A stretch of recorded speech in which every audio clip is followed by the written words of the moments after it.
Monsieur Macron, il y a Paul Biya qui tue les Camerounais, monsieur Macron. Il y a un génocide au Cameroun, monsieur Macron. Paul Biya tue les Camerounais, monsieur Macron. Nous sommes des Camerounais, nous sommes des morts, monsieur Macron.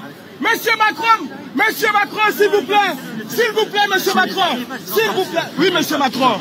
Monsieur Macron, mon pays, il y a un génocide au Cameroun, monsieur Macron. S'il vous plaît, oui. Monsieur Macron, il y a un génocide au Cameroun, monsieur Macron. C'est un honneur pour moi, c'est un plaisir de vous voir, monsieur Macron. Moi aussi. Il y a plus de 22 morts qui sont morts calcinés, monsieur Macron. Je sais ça. Nous sommes des Camerounais et nous souffrons. J'ai pris la Méditerranée, monsieur Macron, je vous ai écrit et vous avez répondu. Vous savez mon engagement sur ce sujet. J'ai mis la pression sur Paul Biya pour que d'abord il traite le sujet de la zone anglophone et ses opposants. J'avais dit, je ne veux pas qu'on se voit à Lyon tant que le général Camteau n'est pas libéré. Il a été libéré parce qu'on a mis la pression. Là, la situation est en train de se redégrader.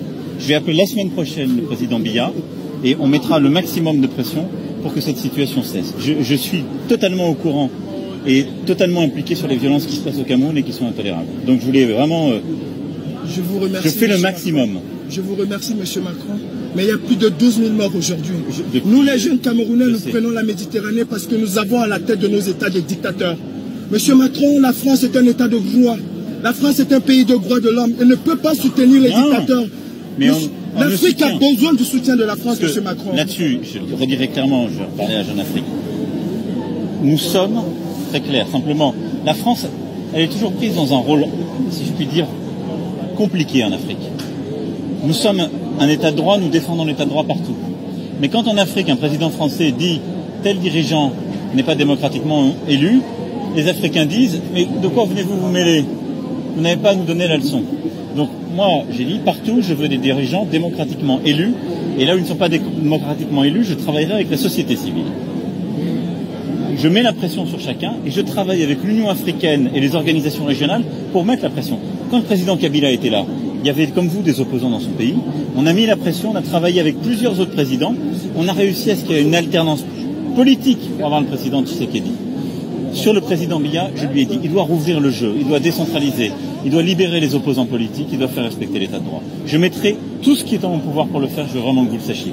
Mais ce n'est pas la France qui peut faire la démocratie au Cameroun à la place des Camerounaises et des Camerounais. Je le comprends, monsieur le président, sauf que quand il vient de prendre de l'argent en Afrique, quand il vient vous prendre de l'argent, c'est pas une ingérence. Si la France donne de l'argent au président africain... Non, moi là-dessus on est très vigilant, j'aurai l'occasion d'y revenir dans notre stratégie sur l'aide publique au développement. Nous finançons des projets. On ne donne pas d'argent à un président ou à un gouvernant. Sauf que ces projets que vous financez sont détournés. Alors non, si vous avez des sujets de détournement, faites-les-moi savoir, parce que partout on fait de l'évaluation, on vérifie, mais à commencer par des pays comme le Cameroun, on a besoin de financer des ONG, des gens qui aident la population civile. Il y a une dernière doléance, monsieur le président. Il y a des opposants au Cameroun, il y a une femme, Rosa Ndimeni, qui est en prison tout simplement parce qu'elle a demandé le boycott. Est-ce que vous pouvez faire qu'on libère ces gens? Parce qu'on sait que quand vous passez un coup de fil à M. Biya, il le fait. J'espère. Est-ce que vous pouvez me donner les noms? Je vous enverrai le nom, monsieur le président. Dites-moi qui je parlerai avec cette personne. Parce qu'ils prennent les noms.